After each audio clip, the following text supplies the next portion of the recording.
M03 Tingkah laku budaya tempat kerja.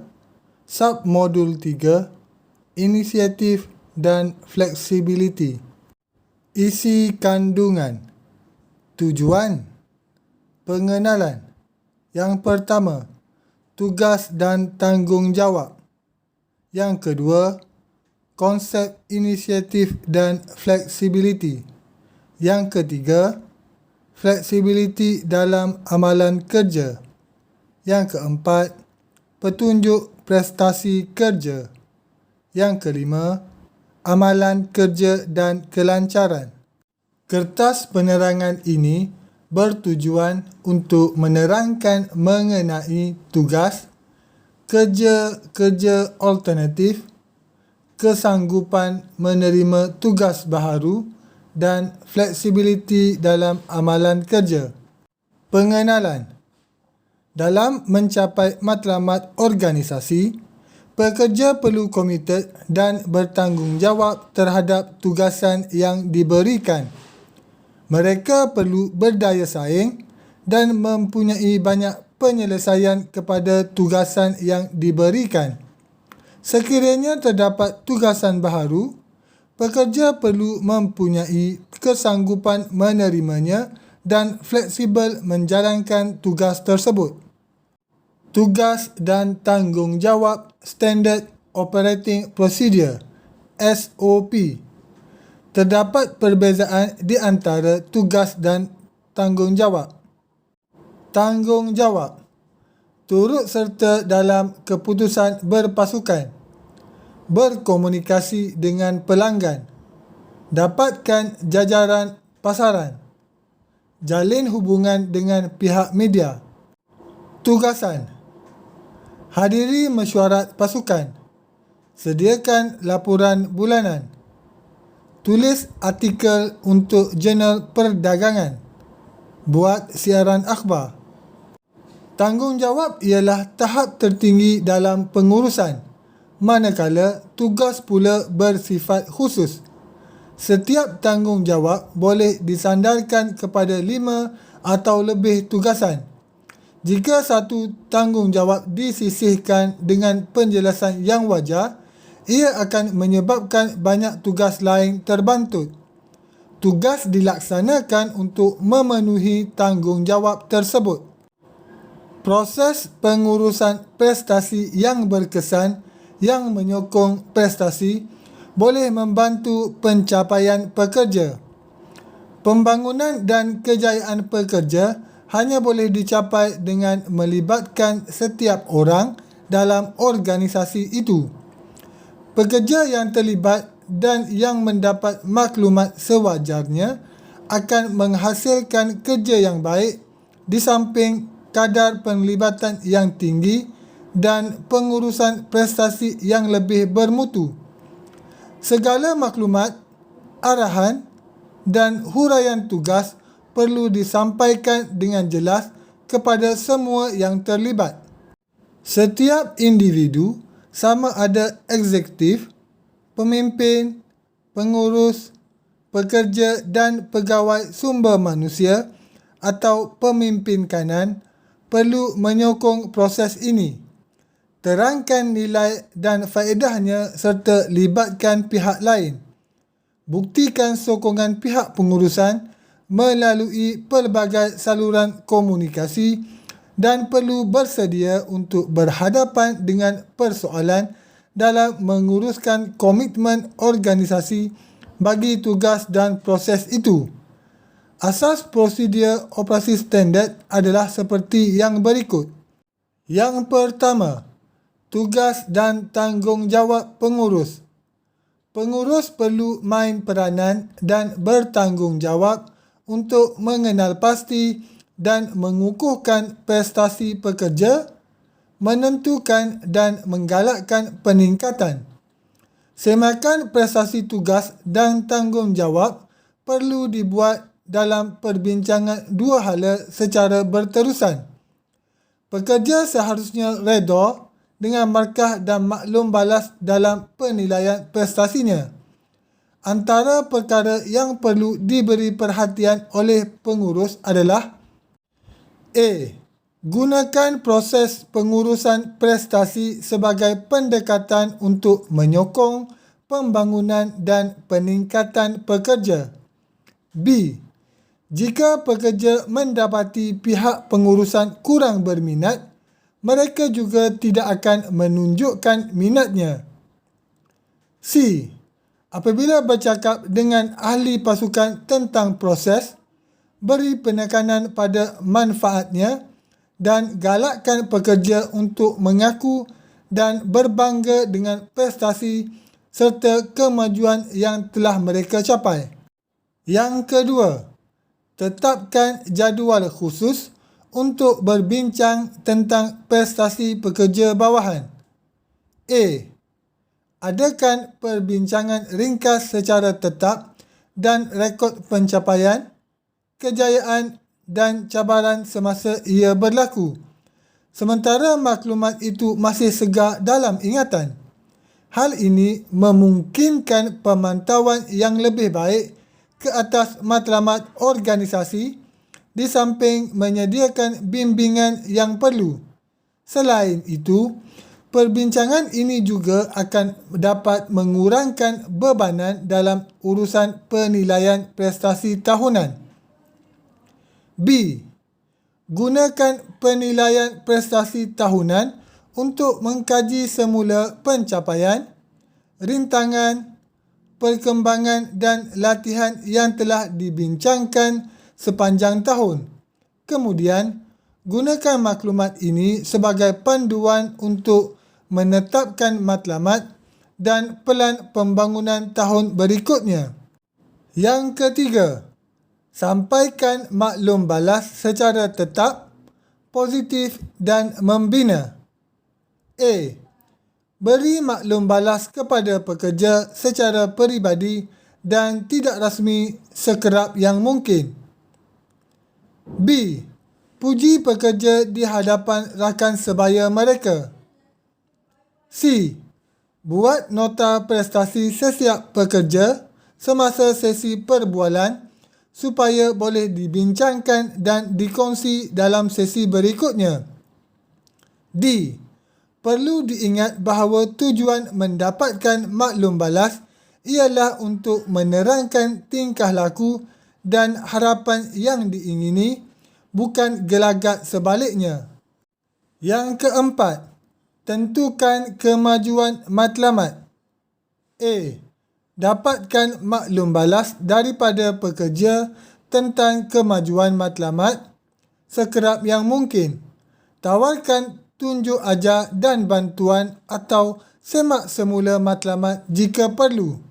Yang kelima, berkomunikasi dan semak jangkaan prestasi. A. Sampaikan matlamat prestasi standard dan hasrat organisasi kepada pekerja. Perkara ini akan membantu pekerja untuk membezakan antara tingkah laku dan keputusan yang boleh diterima atau sebaliknya dan juga boleh mengurangkan sebarang salah faham. B. Kumpulkan maklum balas tentang prestasi pekerja daripada pelbagai sumber. Gunakan semua alat tinjauan yang ada untuk melengkapkan dan mengesahkan pemerhatian dan tanggapan pihak pengurusan. Yang keenam, perbaiki kemahiran pengurusan dan kepimpinan. A. Kemahiran pengurusan dan kepimpinan diperolehi melalui pendedahan dan latihan.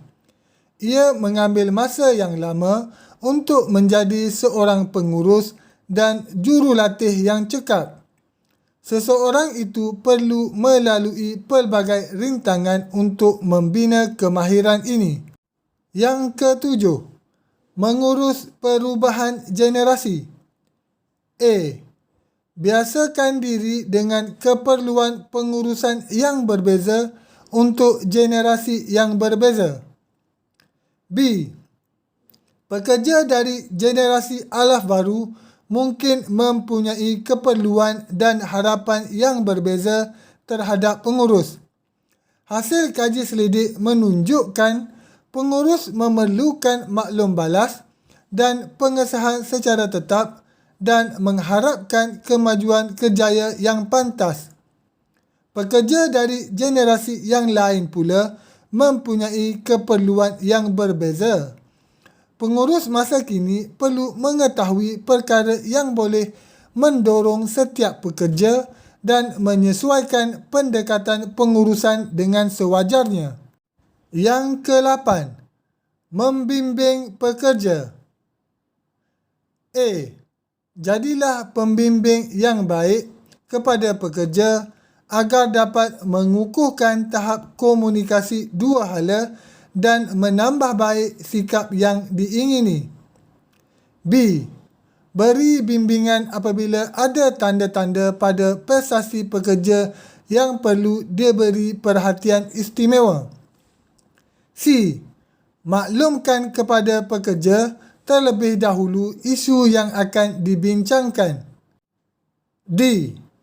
Fokus pada perkara yang khusus apabila menerangkan jangkaan dan kelakuan yang dikehendaki dan bukan menggambarkan jurang yang ada. E. Ambil sedikit masa untuk memahami mengapa prestasi pekerja tidak berkembang dan galakkan mereka untuk berusaha meningkatkan prestasi. Yang ke-9, sokongan terhadap pekerja. A. Beri sokongan terhadap pembangunan profesional dan kerjaya pekerja dan pada masa yang sama, jadikan mereka bertanggungjawab untuk itu. B. Tanya pekerja sekerap mungkin tentang aspirasi kerjaya mereka dan bantu mereka mengenal pasti bidang yang ingin diceburi atau dibina, serta sumber yang ada. C. Pastikan setiap pekerja mempunyai huraian skop kerja yang jelas dan faham tentang kemahiran serta keterampilan yang perlu dibina untuk terus maju dalam kerjaya. D. Izinkan pekerja ambil sedikit masa dan fleksibiliti yang diperlukan untuk melengkapkan aktiviti pembelajaran dan pembangunan diri mereka. E. Pastikan yang pembangunan diri mempunyai kesan ke atas prestasi pekerja. Yang ke-10, penilaian semula pekerja. A. Serahkan penilaian semula yang lengkap untuk pekerja pada masa yang ditetapkan. B. Kegagalan untuk melengkapkan dokumentasi rasmi tentang penilaian semula pekerja pada masa yang ditetapkan akan memberi gambaran seolah-olah kejayaan dan sokongan untuk perkembangan mereka tidak dianggap sebagai satu keutamaan. Hal ini boleh melewatkan bayaran ganjaran, peningkatan gaji atau bonus. C. Fahami dan gunakan dengan betul skala penilaian organisasi. D. Bersifat objektif dan sediakan fakta kuantitatif atau kualitatif untuk menyokong penilaian yang diberi. E. Sediakan perincian tentang cara penarafan pekerja dibuat berdasarkan kemahiran asas dan keterampilan khusus mereka. F. Sediakan perincian tentang cara pekerja mencapai matlamat mereka, kejayaan yang penting yang dicapai dan hasil kerja yang disempurnakan. G. Berikan setiap pekerja pelan pembangunan untuk membantu mereka meningkatkan prestasi dan mendorong kejayaan organisasi. Konsep inisiatif dan fleksibiliti. Konsep inisiatif adalah kebolehan untuk melihat apa yang perlu dilakukan dan berusaha pula untuk menjayakannya dalam keadaan fleksibel. Yang pertama, tunjukkan semangat mahu belajar, kaedah, prosedur atau teknik baru dan menerima tugasan baru sebagai cabaran. Yang kedua, tunjukkan inisiatif dan sifat berdikari sementara mencari cara baru dalam melakukan sesuatu untuk mencapai objektif. Yang ketiga, buat cadangan untuk meningkatkan perubahan yang berkesan dengan membuat kesimpulan daripada maklumat yang baru. Yang keempat, jadilah sebagai sumber rujukan yang positif, boleh merubah sikap dan mencari cara untuk membuat perubahan dan bukannya mengenal pasti mengapa perubahan tidak berlaku. Yang kelima, beri respons dengan bersungguh-sungguh terhadap cabaran baru, sebarang bentuk perubahan yang tidak biasa dan yang tidak dijangka dengan penyesuaian kepada kaedah baharu untuk situasi yang berubah atau kecemasan yang berlaku.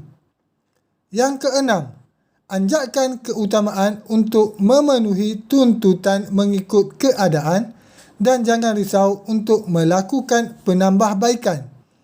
Selesakan diri untuk bertindak tanpa perancangan yang konsisten, iaitu merancang secara spontan. Yang ketujuh, bertolak ansur dengan tekanan masa dan buat kerja dalam masa yang suntuk, bangkit semula dari kecundang dan kekalkan sikap yang positif. Yang kelapan, sentiasa bersikap terbuka untuk melihat gambaran yang lebih menyeluruh. Fleksibiliti dalam amalan kerja.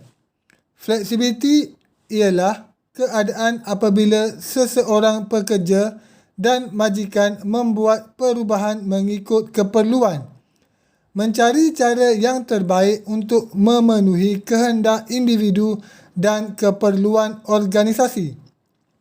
Fleksibiliti juga membolehkan kedua-dua pihak, pekerja dan organisasi, melalui perubahan masa pada ketika, lokasi di mana dan cara, iaitu bagaimana pekerja menjalankan kerjanya. Fleksibiliti akan menguntungkan kedua-dua belah pihak, majikan dan pekerja di samping menghasilkan pencapaian yang unggul. Fleksibiliti terdiri daripada dua, iaitu fleksibiliti rasmi dan fleksibiliti tidak rasmi. Fleksibiliti rasmi adalah dasar-dasar pengurusan yang diluluskan secara rasmi melalui dasar sumber manusia dan juga sebarang dasar lain yang memberi kuasa kepada penyelia mengamalkan budi bicara untuk bersifat lebih fleksibel. Fleksibiliti tidak rasmi. Fleksibiliti tidak rasmi merujuk kepada dasar-dasar yang tidak rasmi dan tidak tertulis tetapi masih dipraktikkan terhadap pekerja atas dasar budi bicara. Walaupun kebanyakan urusan kerja rasmi biasanya boleh dikenal pasti, organisasi mengakui bahawa kepelbagaian kaedah di bawah anggaran yang hendak dicapai adalah lebih baik kerana mereka tidak boleh menjangka secara tepat kesan fleksibiliti tidak rasmi ini. Contohnya, pekerja yang kadang-kadang mengubah masa bekerja atau bekerja dari rumah mampu untuk menunjukkan kemampuan kerja yang lebih baik. Petunjuk prestasi kerja. Petunjuk prestasi ialah sejenis petunjuk untuk mengukur prestasi. Ia menilai kejayaan organisasi atau aktiviti tertentu yang diceburinya. Biasanya, kejayaan adalah ulangan pencapaian berkala beberapa tahap urusan. Misalnya, kecacatan sifar, 10/10 kepuasan pelanggan dan lain-lain. Justru itu, pemilihan petunjuk prestasi kerja yang betul amat bergantung pada pemahaman yang baik tentang apa yang penting bagi sesebuah organisasi. Antara petunjuk prestasi utama adalah Yang pertama, objektif. Yang kedua, prestasi. Yang ketiga, penilaian. Yang keempat, pengukuran. Yang kelima, kejayaan. Yang keenam, senarai semak.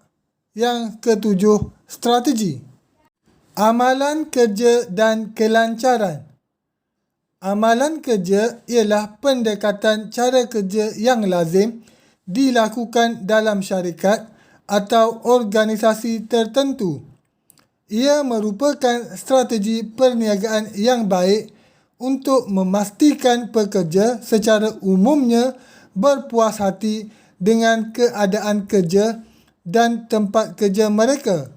Hal ini mampu dan bermakna kerana ia mampu untuk mengimbangi keperluan dan kehendak pekerja dengan keperluan dan keupayaan alam perniagaan.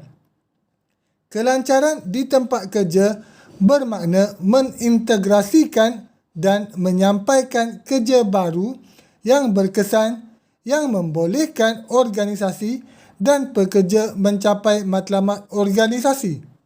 Antara contoh ciri-ciri syarikat idaman yang menjadi dambaan pekerja adalah anda boleh menjadi diri sendiri. Anda diberitahu apa yang sedang berlaku. Kekuatan anda diperbesarkan. Syarikat bertahan untuk sesuatu yang bermakna. Kerja seharian anda diberi ganjaran dan peraturan yang tidak wajar tidak sepatutnya wujud dan tidak perlu pun untuk wujud.